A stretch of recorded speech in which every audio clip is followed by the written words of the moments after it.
Nang makarating ako sa wakas, nakita ko si Bea na nakasiksik sa gilid ng waiting area ng school. Nanginginig siya sa ginaw dahil sa humahampas na ulan at hangin, namumula ang mga pisngi at ang mga mata niya'y tila bubog sa sobrang lagnat. Yakap-yakap niya ang kanyang backpack na parang ito na lang ang panangga niya sa mundo.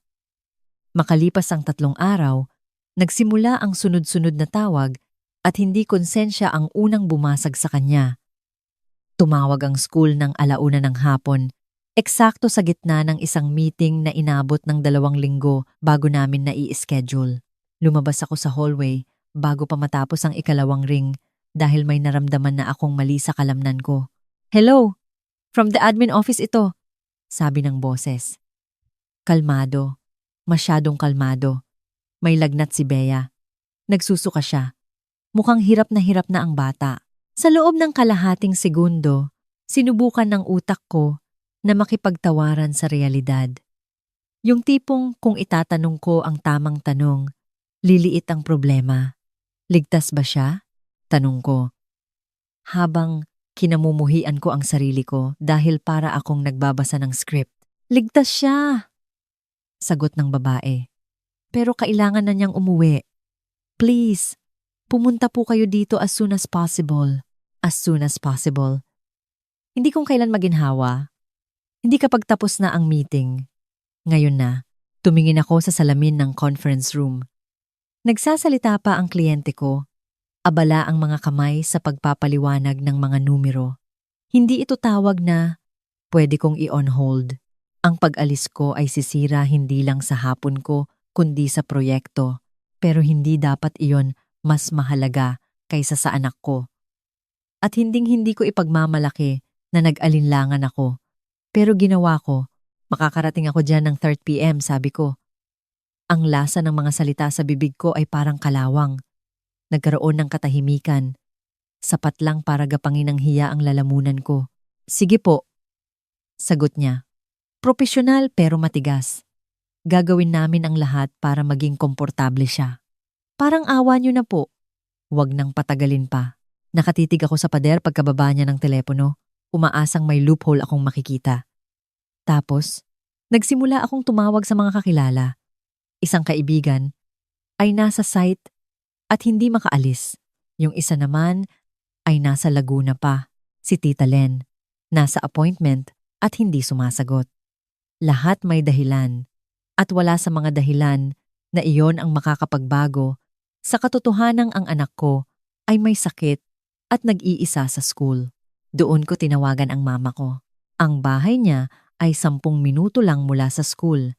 10. Isang mabilis na drive, mainit na sasakyan, kumot, sofa at tubig. Isang matandang kapamilya na uupo sa tabi niya para hindi kailangang maging matapang ng 7 taong gulang na bata ng mag-isa. Nang sagutin niya, pinanatili kong matatag ang boses ko dahil hindi tinatablan ng emosyon ang nanay ko. Naaaliw lang siya doon. May sakit si Bea, sabi ko. Kailangan siyang sunduin sa school. Stuck ako sa meeting hanggang 3 p.m. Pwede bang ikaw muna ang kumuha sa kanya? At patulugin muna siya sa bahay niyo hanggang sa makarating ako? Hindi ko siya nilunod sa detalye. Hindi ako nagmakaawa. Nag-alok pa nga ako ng kapalit. Ako na ang bahala sa grocery niyo bukas. Dagdag ko. Babawi ako. Kailangan ko lang talagang makuha siya. Hindi niya tinanong kung gaano kataas ang lagnat ni Bea. Hindi niya tinanong kung natatakot ba ang bata.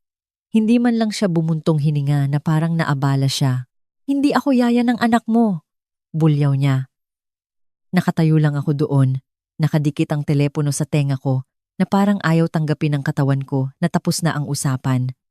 Na parang kung maghihintay ako ng matagal, tatawag siya ulit at sasabihing, sige na nga, na parang maaalala niyang lola muna siya bago niya maalalang ma-pride siya. Walang dumating. Bumalik ako sa meeting at umarte na parang makina. Ngumiti sa tamang oras. Tumango sa tamang sandali. Pinanatiling nakalikom ang mga kamay ko dahil baka manginig ito. Ang bawat tawa sa loob ng kwartong iyon ay masakit sa pandinig. Parang nagdiriwang sila habang ang anak ko ay nilalamig sa bawat minutong lumilipas. Pagpatak ng 3 p.m., tinapos ko ang meeting ng mabilisan. Walang small talk. Kinuha ko ang gamit ko at umalis. Pagdating ko sa kotse, mainit na ang cellphone ko sa higpit ng hawak ko. Pinaandar ko ang makina at nagmaneho na parang may ngipin ang konsensya ko dahil hindi ko alam kung ano ang madadatnan ko sa mga pintong iyon. Ang parking lot ng school ay puno sa nakakainis na paraan ng hapon. Ang bawat kotse ay nakaharang, ang bawat driver ay nagmamadali at galit. Pumarada ako sa unang pwestong nakita ko at hindi ko na dahan-dahang sinara ang pinto.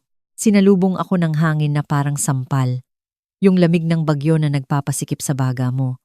Tumakbo ako papunta sa entrance at natigilan ako ng kalahating segundo dahil nakita ko na siya bago pa may tumawag ng pangalan niya. Nakaupo si Bea sa bench malapit sa guardhouse, sa waiting area kung saan hindi ka talaga protektado sa elemento. Ang nagyayelong pasukan. Ang mga automatic na pinto ay bumubukas para sa ibang mga magulang, hinahayaan ang hagupit ng hangin at ambon na pumasok bago sa sarang muli na parang walang nangyari. Sa bawat pagbukas, nakikita kong nanginginig ang balikat ni Bea. Nakayakap siya sa backpack niya na parang iyon lang ang bagay na hindi gumuguho sa buhay niya. Naka-zipper ang jacket niya hanggang leeg, pero ang mga kamay niya ay namumutla at naninigas. Ang mga pisngi niya ay may mantsa ng pula, hindi yung malusog na pink. Ang kintab sa mata niya ay hindi luha. Iyon yung tingin ng batang sinusubukang maging matapang, pero wala nang natitirang lakas para panindigan ito. Lumapit ako at dahan-dahan niyang inangat ang ulo niya, hindi masaya, hindi relieved sa dramatikong paraan, kundi pagod. Parang sobrang tagal na niyang naghihintay na. Ang pag-asa ay nagmumukha ng kahiya-hiya. "Anak!" sabi ko, at nabasag ang boses ko. Kumurap siya sa akin, tapos tumayo ng dahan-dahan na parang hindi sigurado ang katawan niya kung kaya nito. "Pwede na ba tayong umuwi?" tanong niya. Maliit at flat ang boses. Walang reklamo, walang iyak, isang pakiusap lang na parang humihingi siya ng permisong tumigil na sa pagiging matatag. Sa likod ng desk, nakatayo ang receptionist, nakalikom ang mga kamay na parang hindi sigurado kung ano ang pwede niyang gawin. "Sinubukan namin siyang gawing komportable," sabi niya. At naririnig ko ang stress sa boses niya. Maagang umuwi ang nurse. At ayaw namin siyang ihalo sa main office kasama ang ibang bata. Dito namin siya pinaupo kung saan tanaw namin siya. Tumango ako na parang naiintindihan ko, na parang hindi ako nakatitig sa eksaktong lugar kung saan ang 7 taong gulang kong anak ay naiwan upang tiisin ang lagnat habang hinahanap siya ng lamig. Hindi ko sinisi ang receptionist. Hindi ko sinisi ang school. Ang galit ko ay may address na at wala sa building na ito. Sumuray si Bea nang humakbang siya. Inakbayan ko siya at inalalayan papunta sa kotse. Ang init ng katawan niya ay tumatagos sa jacket. Lagnat na hindi nababagay sa malamig na parking lot. Pagkasakay ko sa kanya, isinandal niya agad ang ulo niya sa seatbelt na parang kanina pa niya pinipilit na umupo ng tuwid. Sa biyahe pa uwi, hindi siya masyadong nagsalita. Nakatitig lang siya sa bintana at mababaw ang paghinga. Pagdating namin sa bahay, binalot ko siya sa kumot at tumabi sa kanya sa sofa. Paidlip-idlip siya. At sa tuwing gagalaw ang talukap ng mata niya, sumisikip ang tiyan ko na parang naghihintay ng panibagong masamang mangyayari. Nang gabing iyon, halos hindi ako natulog. Hindi lang dahil may sakit siya, kundi dahil narinig ng nanay ko na may sakit ang apo niya at pinili niyang manahimik. Dahil ilang taon ko nang nilulunok ang kalamigan ng ugali niya na parang problema ko lang iyon. At sa isang hapon, nakita kong tumapon iyon sa anak ko. Pagdating ng umaga, ang desisyon ko ay hindi maingay, hindi madrama, malinis. At nagsimula ito sa cellphone ko. 6:00 ng umaga, tahimik ang bahay. Mababa na ang lagnat ni Bea, pero mukha pa rin siyang lantang gulay. Nakatayo ako sa kusina, hawak ang kape. Nakatitig sa cellphone ko. Pwede sana akong magpadala ng nobela sa mama ko. Pwede kong ibuhos ang ilang taong hinanakit sa isang message at isend ng nanginginig ang kamay. pwede kong tawagan ang papa ko at hingan siya ng paliwanag kung bakit naging normal ito. Pero ayaw ko ng away. Ang away ay magbibigay sa kanya ng oxygen. Ang away ay magbibigay sa kanya ng pagkakataong sabihing madrama ako, na pinarurusahan ko siya, na ginagawa kong tungkol sa akin ang lahat, gagawin niyang debate ang lagnat ng anak ko. At sa huli, siya pa ang lalabas na biktima. Kaya nanahimik ako. Hindi yung tahimik na sumusuko, kundi yung tahimik na nagkakandado ng pinto. Binuksan ko ang school portal, yung section na madalas siniset lang ng magulang minsan at hindi na iniisip ulit. Emergency contacts. Pick-up authorization.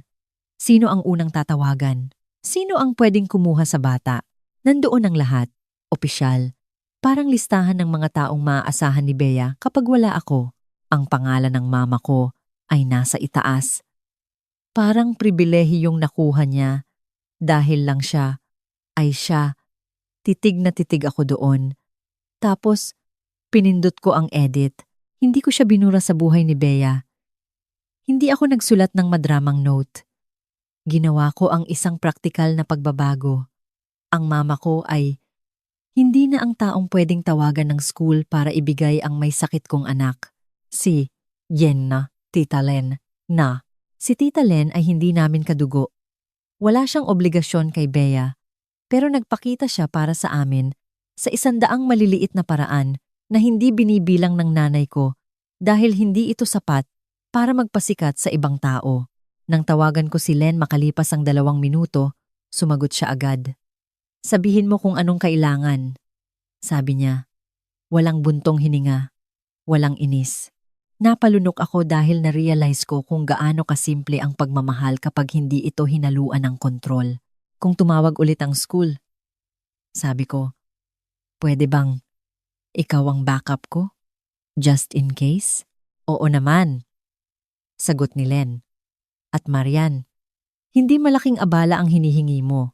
Muntik na akong matawa dahil kabaliktaran ito ng lahat ng itinuro sa akin na paniwalaan.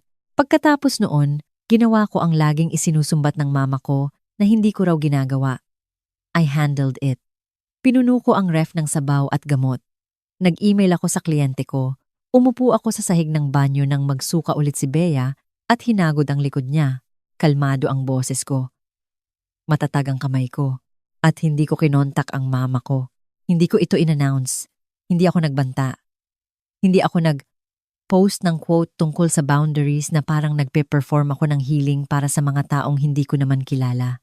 Tinanggalan ko lang siya ng karapatan sa nag-iisang bagay na mas mahalaga sa kanya kaysa sa nararamdaman ng iba. Ang kanyang papel, ang kanyang titulo, ang mga taong tulad ng mama ko ay hindi marunong magmahal ng tahimik. Nagmamahal sila ng maingay sa harap ng mga saksi kapag nakakapagpaganda ito ng imahe nila. Gusto nila yung pinupuri sila. Gusto nila yung tinatawag silang lola na para bang isa itong korona. Kaya nang bawiin ko ang kakayahan niyang sumipot base sa sarili niyang oras, sa sarili niyang paraan, at gamit ang sarili niyang bersyon ng kwento. Alam kong mapapansin niya iyon. Siguro hindi agad-agad, pero malapit na. Itinaob ko ang cellphone ko sa counter ni Bea. Hinawakan niya ang kamay ko nang hindi dumidilat, mainit at medyo basa ang mga daliri. Pinisil ko ito pabalik at nangako ako sa sarili ko.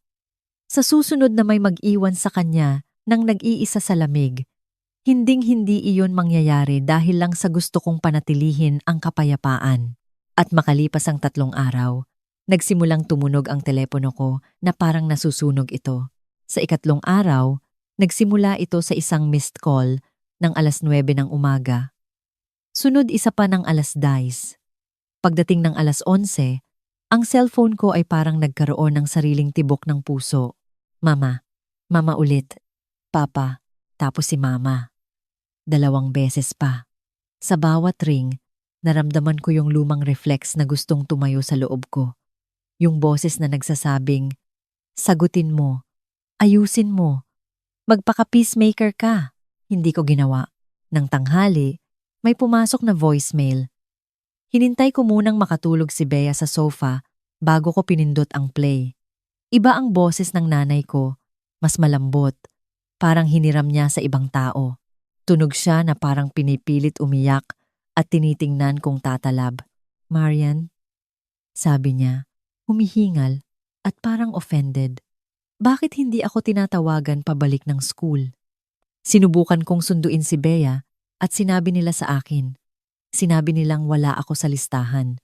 Ayan na. Ang sandali kung saan ang pribileheyo ay naging panik. Hindi ko na kailangang imahinasyon kung paano nangyari. Nakikita ko ng malinaw. Ang nanay ko, tinatawagan ng school na parang siya ang may-ari. Ine-expect na kukumpirmahin nilang siya pa rin ang bida. Siguro gusto lang niyang mag-check-in. Siguro gusto niyang patunayan sa sarili niya na kaya pa rin niyang sumagip kailanman niya gusto. Kaso, bumangga siya sa nakakandadong pinto sa unang pagkakataon sa buhay niya. Pumasok ang pangalawang voicemail bago ko pa maibaba ang telepono. Hindi na malambot ang isang ito. May pangil na. Ang babaw mo. Bulyaw niya. Pinarurusahan mo ako sa wala. Okay naman siya ah. May sinabi lang ako tapos kung makaarte ka parang krimen ang ginawa ko. Ginamit talaga niya ang salitang wala. Na parang wala lang yung maginaw na waiting area. Na parang wala lang ang lagnat ng anak ko. Na parang wala lang ang itsura ni Bea nung nagmakaawa siyang umuwi na kami. Pagpatak ng alauna, tumawag ang papa ko. Hinayaan kong mag-ring hanggang mawala. 2 minuto ang lumipas, nag-text siya. Masama ang loob ng mama mo. Tawagan mo siya. Tinitigan ko ang linyang iyon ng matagal dahil sinabi noon ang lahat ng lagi naman niyang sinasabi. Hindi.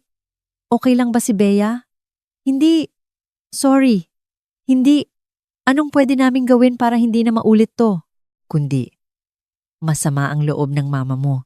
2:00, tumawag ulit si mama at nung hindi ko sinagot, nag-iwan ulit siya ng voicemail. Sa pagkakataong ito, umiiyak na siya ng totoo o sapat na para maloko ang sinumang gustong magpaloko. Namimiss ko siya. Sabi niya, namimiss ko ang apo ko. Hindi ko alam na paaabutin mo sa ganito. Hindi ko alam na seryoso ka.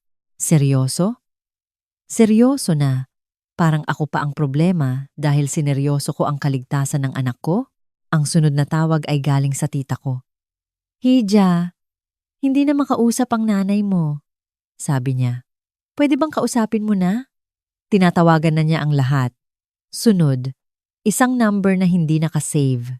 Kaibigan ng pamilya, parehong mensahe. Ibang boses. Umiiyak siya. Nagpapanik siya. Hindi niya maintindihan. Binaba ko ang telepono at tumingin kay Bea. Tulog pa rin, bahagyang nakabuka ang bibig. Hindi niya alam na nangyayari ang lahat ng ito at hindi niya kailangang malaman. Hindi ito tungkol sa pagpo-point out ng mali. Tungkol ito sa pagtanggal ng peligro. Kaya nanatili akong tahimik.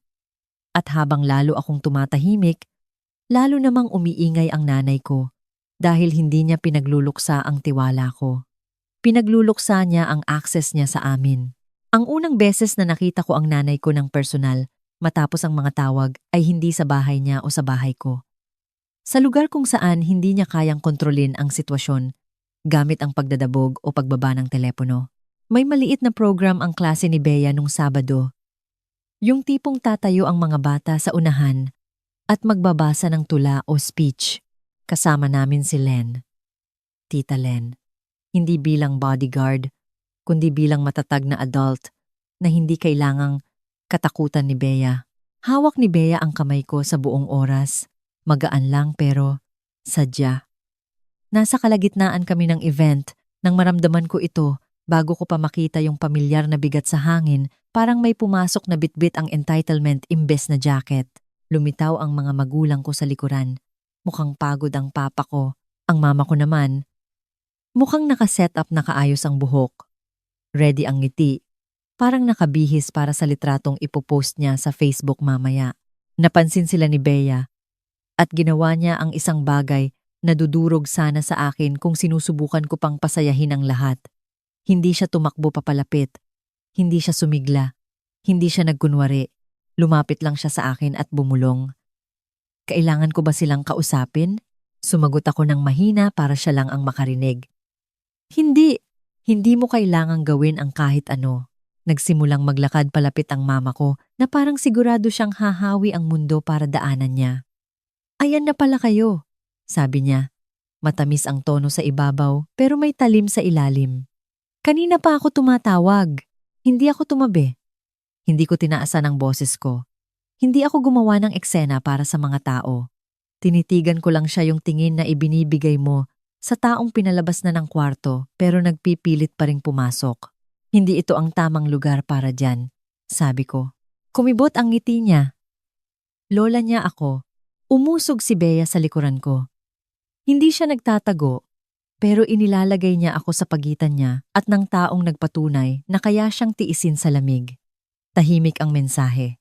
Pero ramdam na ramdam iyon. Tumaas ng kaunti ang boses ni Mama, sapat lang para makatawag ng atensyon nang hindi halatang sinasadya niya. So, tututuhanin mo talaga to? Ipagkakait mo talaga siya sa akin? Hindi ako pumatol sa pain niya. Pwede kayong tumayo sa likod at manood, sabi ko. Pero hindi niyo pwedeng angkinin ang araw niya. Hindi ngayon. Hindi na mauulit kailanman. Akmang magsasalita ang papa ko na parang gusto niyang makipag-areglo. Inunahan ko na siya gamit ang pinakamahinahon kong katotohanan. Kapag nag-eskandalo kayo dito, aalis kami. Yun lang ang mangyayari. Sa isang saglit, mukhang handa nang magdrama ang nanay ko. Pero naalala niya kung nasaan siya. May mga kamera, mga saksi, mga taong hindi basta-basta kakampi sa kanya. Itinikom niya ang bibig niya at umatras na parang siya ang pumili na gawin iyon. Binasa ni Bea ang speech niya. Pumalyo siya minsan, pero nagpatuloy pa rin. Nagpalakpakan ang buong kwarto. Huli nang pumalakpak ang mga magulang ko na parang mabibili ng palakpak ang access nila sa amin. Umalis sila nang walang yakap, walang regalo, at walang happy ending na pine-perfect na ng nanay ko sa utak niya. Nang sumunod na linggo, lalong lumamig at bumagyo. Isang Huwebes ng gabi, tumunog ang telepono ko ng hating gabi. Papa, hinayaan kong mag-ring. Isang text ang sumunod agad. Brownout. Nadulas ang mama mo. Hindi ko mailabas ang kotse sa garahe. Pwede ka bang pumunta at tumulong?